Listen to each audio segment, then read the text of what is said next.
Bupati Pati Sudewo absen di sidang paripurna DPRD Pati hari ini. Rabu siang seharusnya digelar rapat paripurna untuk membahas rancangan pembangunan jangka menengah daerah Pati. Sidang paripurna tidak dihadiri oleh Bupati Pati Sudewo, namun Bupati tampak tidak hadir. Absennya Bupati menurut PLT Sekda Pati dikarenakan adanya sidang ataupun sedang menghadiri acara asosiasi pemerintah kabupaten seluruh Indonesia. Usai didemo warganya pada 13 Agustus lalu, Bupati Sudewo memang belum pernah tampil lagi ke depan publik, termasuk saat peringatan Hari Kemerdekaan Republik Indonesia. Pak, ketidakhadiran Pak Bupati kenapa ini Pak? Pak Bupati nggak hadir kenapa? Ada kegiatan, beliau itu kan wakil ketua APKASI, Ya. Asosiasi Pemerintah Kabupaten Kota Seluruh Indonesia. Berarti nggak ada di Pati ya Pak ya? Enggak, hari ini. Pak, tentang pansus ada petunjuk Pak?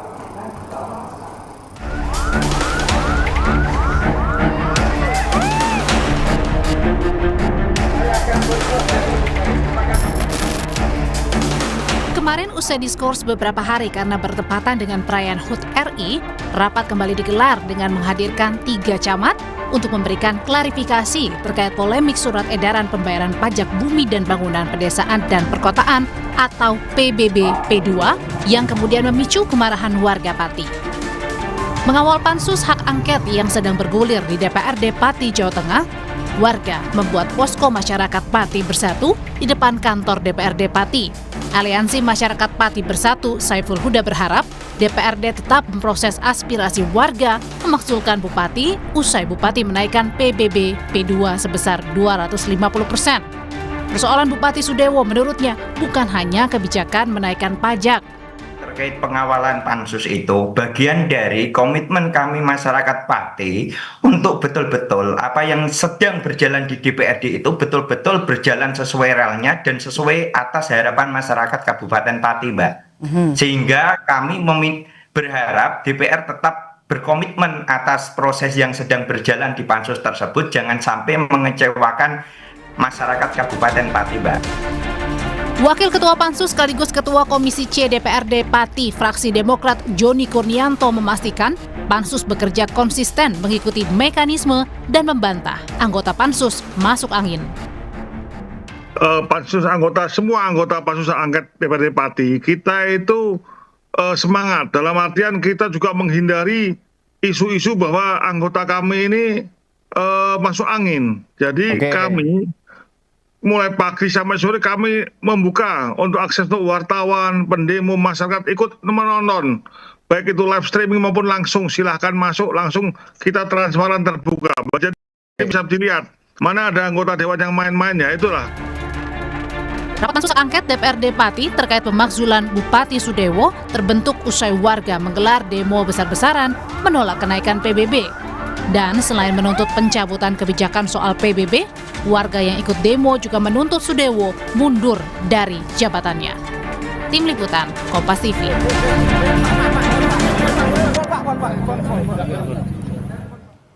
Lalu seberapa besar peluang pemakzulan Bupati Pati Sudewo dalam pansus DPRD dan seberapa besar fraksi partai pendukung Bupati Sudewo di pansus untuk menyetujui tuntutan pemakzulan? Kita tanyakan langsung pada dosen hukum tata negara Universitas Andalas Ferry Amsari dan juga Ketua Pansus Hak Angket DPRD Pati Bapak Teguh Bandang Walio. Selamat petang Bapak-bapak, semoga dalam kondisi sehat selalu.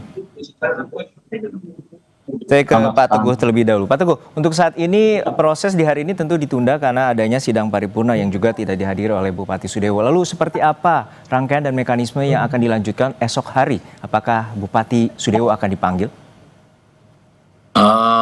Rapat paripurna betul tadi pagi belum hadir, tambah di kantor DPRD Pak Bupati sehingga diwakilkan. Terkait dengan pansus hari ini kami memang belum ada jadwal, besok kami akan ada jadwal berikutnya mengklarifikasi terkait dengan pernyataan-pernyataan Pak Bupati yang ada di sosial media. Sekaligus kami memanggil beberapa kepala desa karena Pak Bupati menyampaikan di media bahwa itu usulan dari salah satu perwakilan dari kepala desa. Dan untuk saat ini seperti apa petanya, bahwa apakah mayoritas dari fraksi dan juga dari terutama dari tim pansus ini masih menolak dan juga akan melanjutkan proses? Sampai detik ini 7 fraksi yang ada di DPRD Pati dan kebetulan ada 15 anggota pansus masih jalan dengan baik. Masyarakat juga masih menilai dan masih melihat kondisi kami. Kami berjalan dengan baik, tidak ada instruksi dari manapun. Kami sesuai dengan real dan kami para pansus ini, anggota DPR ini masih sesuai dengan amanah rakyat. Dari 12 tuntutan atau 12 poin, apa saja yang sudah terutama diusut terkait dengan pemeriksaan dan pembuktiannya di pansus? Baik, yang pertama kemarin terkait dengan Suwondo, Rumah Sakit Suwondo, terkait dengan pengangkatan direktur, terus pemberhentian 220 tenaga di Suwondo. Yang kedua, kita sudah kaitan dengan pajak mulai masuk. Yang ketiga, terkait dengan mutasi jabatan yang tidak sesuai dengan aturan main yang ada di Kabupaten Pati. Baik, saya ke Uda Ferry atau Mas Ferry. Mas Ferry, untuk saat ini seperti apa proses yang tengah berjalan, dan ada juga bahwa tekanan ini begitu kuat pada 13 Agustus lalu, dan juga saat ini ada rencana tanggal 25, namun tampaknya salah satu dari koordinator mundur dari aksi tersebut. Lalu seperti apa Anda melihat proses pansus yang tengah berjalan di DPRD Pati? Ya, menurut saya prosesnya tidak sebertele-tele ini harusnya ya. Argumentasi yang meletakkan hampir seluruh poin kesalahan Pak Bupati tidak terlalu tepat, karena cukup satu kesalahan yang bisa dibuktikan dengan mudah, beliau sudah bisa dimakzulkan. Misalnya di pasal 76 Undang-Undang Pemerintah Daerah ya, Undang-Undang 23 tahun 2014, kan disebutkan bahwa seorang kepala daerah dilarang untuk mengeluarkan kebijakan yang menimbulkan keresahan masyarakat. Di titik itu saja sudah cukup untuk menjelaskan bahwa sikap dan kebijakan Pak Bupati yang berkaitan dengan PBB P2 itu adalah sesuatu yang menimbulkan keresahan publik. Belum lagi sikap arogansi yang menyatakan bahwa jangankan 5.000 orang, 50.000 pun akan saya hadapi. Itu kan sebenarnya bisa dilihat sangat terang benderang itu dilakukan oleh Pak Bupati, dibuktikan dengan berbagai media yang ada, dan kemudian itu menimbulkan berbagai polemik di masyarakat sehingga terjadilah demo yang bikin isu itu. Bagi saya cukup satu itu juga, tidak harus semuanya gitu ya. Kan konsepnya sama dengan impeachment kepala pemerintahan ya. Itu di antara 5 kesalahan cukup satu saja sudah selesai. Nah, argumentasi harus mengumpulkan semua menurut saya agak janggal juga, karena tentu akan ada terbukanya ruang untuk lebih panjang melakukan penyelidikannya dan lebih panjang waktu membuktikan. Padahal bukti-bukti yang sudah nampak di depan mata itu sudah cukup. Jadi jangan sampai juga DPRD dengan segala niat baiknya dianggap mengulur-ngulur waktu ya, terutama terbukanya ruang bagi kepala daerah untuk bernegosiasi dengan masa aksi, terutama gagasan memecah belah publik ya. Satu sudah berdamai dan lain-lain, padahal sebenarnya kita bicara sikap Bupati yang menimbulkan kerusuhan. Kita tangkap poinnya Mas Ferry. Pak Teguh, tadi ada anggapan bahwa ini bertele-tele, proses pembuktiannya terlalu banyak, padahal bukti-bukti yang sudah ada cukup untuk proses pemakzulan ini untuk berjalan cepat, walaupun ada aturan bahwa maksimum pansus bekerja ini hingga 60 hari. Ya, terima kasih Pak Ferry atas masukannya kepada kami.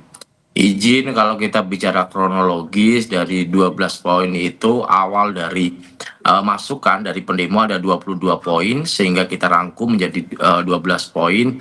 Poin inti-inti sudah kita pelajari dan kita sudah konsultasikan kepada beberapa pihak, tim dari bagian hukum, terus dari teman-teman pendemo, bagian beberapa orang yang kita mintai pendapat terkait dengan hal ini. Sekali lagi, kami di posisi yang tidak mau main-main. Tahapan itu kita lalui bersama dengan bagus, supaya tidak ada celah kekeliruan, dan kami akan menguatkan. Jadi kami khawatir kalau hanya 1-2 ini nanti kita kirim ke MA masih kurang kuat, sehingga kami punya keyakinan dari 12 itu lebih kuat. Ibarat sapu aja, kalau satu nggak bisa buat nyapu, kalau banyak ini bisa buat nyapu semuanya. Begitu, Mas. Tapi salah satu poin pentingnya adalah ini berdampak luas dan juga masyarakat juga kecewa dengan adanya sikap arogansi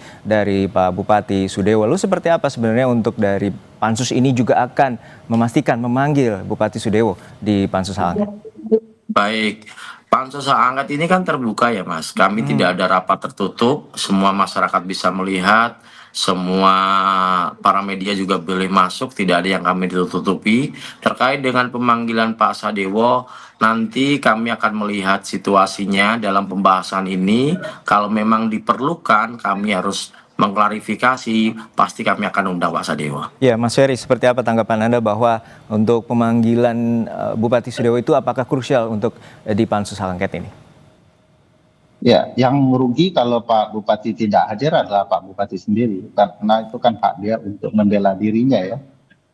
Jadi kalaupun dia tidak hadir, mestinya pansus angket terus berjalan. Dan sekali lagi bagi saya mudah sekali membuktikan satu poin yang bisa mengubah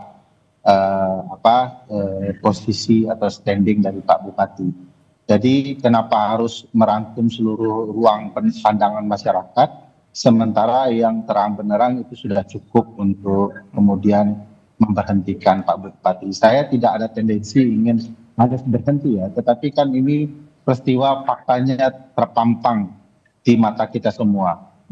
Saya tidak terbayang kalau ada sikap bupati yang ditolerir yang kearogansiannya dengan menyatakan ayo demo saya dan segala macam. Baik. Kalau Pak Teguh ingat juga sikap Pak Bupati setelah munculnya hak angket adalah menyatakan saya ini tidak bisa dimundurkan karena saya dipilih rakyat.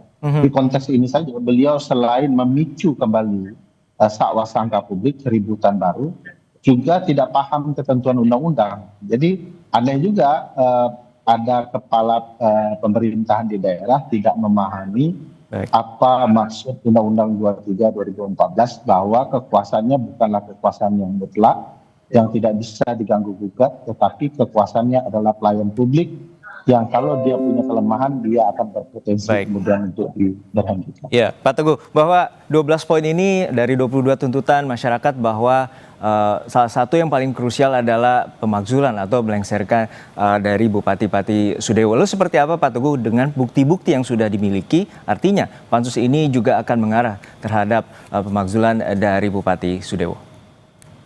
Baik, dari beberapa bukti yang telah kami kumpulkan, pansus ini kan punya tugas untuk mendalami, mencari bukti-bukti, mendalami apa yang menjadi krusial dari pernyataan Pak Bupati, terus kebijakannya. Salah satu yang paling mendasar juga bukti yang kuat adalah terkait dengan pengangkatan Direktur Suwondo. BKN itu sudah menyurati 3 kali, bahkan sudah diblokir. Pemda Pati di BKN juga masih tetap jalan Pak Bupati ini. Ini kan termasuk bukti-bukti, termasuk kami kemarin ada memanggil pihak ketiga yang melakukan tes. Ternyata di dalamnya ada hal-hal yang mengarah terkait dengan hal tersebut. Banyak hal yang kita temukan, termasuk pernyataan dari DPPKAD terkait dengan perda ini, perbub ini bagaimana kita juga sudah dalami. Sekali lagi kami sepakat dengan Bang Ferry kalau satu saja sudah bisa memakzulkan Pak Bupati, tetapi kami kan sekali lagi tidak mau nih hanya satu pihak saja. Kita akan konfirmasi ke Sekda, ke Pak Bupati. Kami kumpulkan datanya begitu. Artinya di termin awal ini sudah cukup bukti, artinya bisa lebih cepat proses ini? Kami berusaha secepat mungkin sehingga harapan kami dalam 1-2 minggu ke depan ini sudah selesai, Mas. Baik, 1-2 minggu ke depan telah selesai. Baik, terima kasih atas perspektif dan juga informasinya Pak Teguh Bandang Waluyo, Ketua Pansus Hak Angket DPRD Pati, dan juga Mas Ferry Amsari, dosen Hukum Tata Negara Universitas Andalas bersama kami di Kompas Petang.